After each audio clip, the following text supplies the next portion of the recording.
Hello जी, राम राम। आज मैं बात करने वाली हूँ आटे साटे रिश्ते की। हाथ जोड़ के मेरे यही निवेदन है कि जितना आप आटे साटे रिश्ते से बचकर रहना चाहते हो ना, उतना बचकर रहिए। क्योंकि आटे साटे रिश्ते में एक इंसान की नहीं, दो इंसान की नहीं, चार चार इंसानों की जिंदगियां बर्बाद हो जाती है। और खास कर क्यों होती है आपको पता है? जब हम अच्छे निबड़ जाते तो वो अगली जो हमारे साटे में दी हुई वो अच्छी नहीं निबड़ेगी, तो फिर क्या करेंगे? हार कर घर वाले रिश्ते तोड़ेंगे। भाई हम तो यहाँ ससुराल में सबको सुख दे रहे, मान सम्मान दे रहे, इज्जत से रह रहे पति के साथ में। जो हमारे बदले में दी हुई है वो लड़की इज्जत से नहीं रह रही है, किसी को सुख नहीं दे रही है, और दूसरों को तो छोड़ो, अपने पति की अपने वो पति को सुख नहीं दे रही है। तो ऐसे रिश्ते को कौन रखेगा बताओ? तो वो घर वाले रखेंगे तो वो तो बोलेंगे कि भाई नहीं, मैं हमारे को तो ऐसी बहू नहीं चाहिए। वो लड़का भी बोलेगा मुझे ऐसी नहीं चाहिए पत्नी, बस छोड़ूंगा मैं इसको।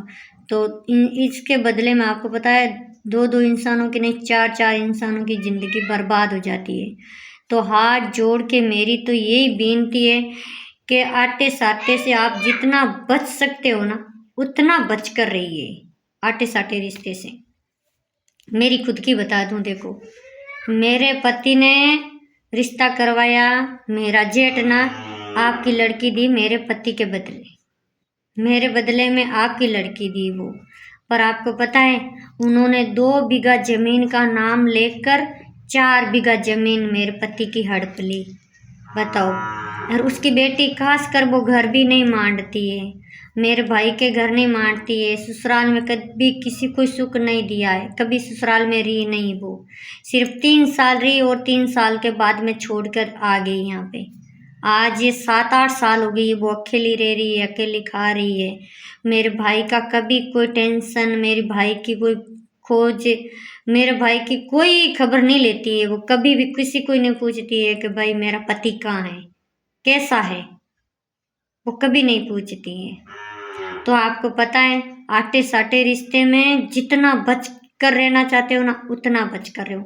और मेरे पति ने 25 साल उस भाई को कमा कर दिया, 25 साल। आजकल 25 साल एक बेटा बाप को कमा कर नहीं देता है, एंड मेरे पति ने एक भाई को कमा कर दिया है।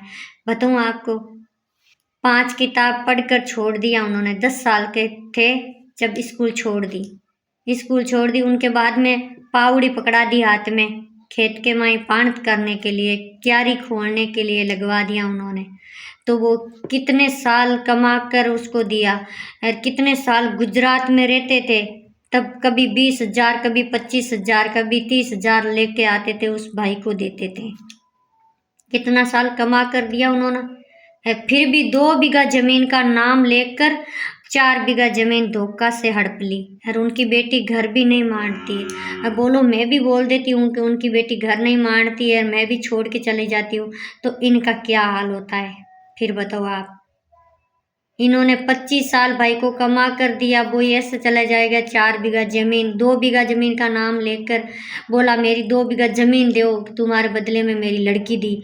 तो 2 बीघा जमीन पर ये साइन कर दिया, 2 बीघा का नाम लेकर 4 बीघा जमीन हड़प ली उन्होंने, बताओ। तो मैं हाथ जोड़ के यही कहना चाहती हूँ कि जितना आटे साटे से बचते हो ना, तो बचकर रहे। और खास कर ऐसे रिश्ते से जो कोई चाचे की, बड़बाप की, भाण की, मौसी की, ऐसे रिश्ते से बचकर रहना। क्योंकि आजकल जोर तो अपनी खुद की बेटी पर ही नहीं चलता है। अब खुद की बेटी को ही नहीं कह सकते तू जा, तू जाएगी तब हमारी बींदनी आएगी, हमारी बींदनी हमको सुख देगी, नहीं, हमारी बेटी पर ही जोर नहीं चलता है भाई, तो दूसरों की बेटियों पर कैसे जोर चलेगा? तो काश कर ऐसे रिश्तों से बचकर रहना। कोई काके बाबे किसी की बेटी मत लेना, बस। हरा मैं तो काश कर ये बचो कि किसी के आटे साटे रिश्ते में ही मत उलझो, बस। ये आटे साटे रिश्ते ही बहुत गंदे रिश्ते हैं, आटे साटे में बचो ही मत। आपको मेरी सोच कैसी लगी, मेरा वीडियो कैसा लगा, प्लीज़ मुझे बताइए ज़रूर। और मैं मेरी अपनी खुद की बात कह रही हूँ, आटे साटे में मत फंसिए, क्योंकि आज मैंने जितना दुख उठाया, कष्ट उठाया ना, इतना किसी ने नहीं उठाया है। तो मैं अपनी खुद की बता रही हूँ।